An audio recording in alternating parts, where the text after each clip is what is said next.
कहें जी हम न्यूट्रल हैं, कौम नहीं माफ करेगी। टेक्सला, क्या आप माफ करेंगे उन लोगों को जिन्होंने इन टांकों को आने दिया?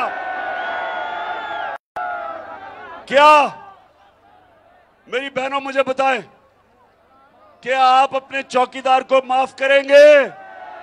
नहीं। अगर आपके घर पे डाका पड़े और चौकीदार कहे मैं न्यूट्रल हूं, आप माफ करेंगे?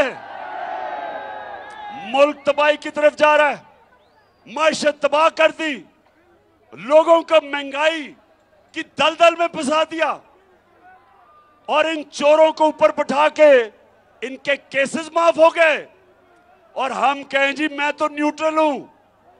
मुल्क तबाही की तरफ जा रहा है, कौम सब उन लोगों की तरफ देखती है, उन इदारों की तरफ देखती है जो इनको रोक सकते थे, इन चोरों को। और जो ये देख रहे हैं कि एक के बाद दूसरा वो इसहाक डार आ गया है। इसहाक डार का मैं आपको बता दूं, दुनिया में मैंने बड़े बड़े बुज़दिल लोग देखे हैं। नवाज शरीफ बड़ा बुज़दिल आदमी है जो हमेशा बाहर भाग जाता है, मुल्क में पैसा चोरी करने आता है और जैसे ही कोई इसको पकड़ने लगता है बाहर भाग जाता है, फिर एनआरओ लेके वापस आ जाता है। लेकिन अगर नवाज शरीफ से भी मैंने कोई बुज़दिल आदमी देखा है, उसका नाम है इसहाक डार। जो वो बिलावल कहते हैं ना, कंपे टांगती हैं, वो डार की कंपे टांगती है।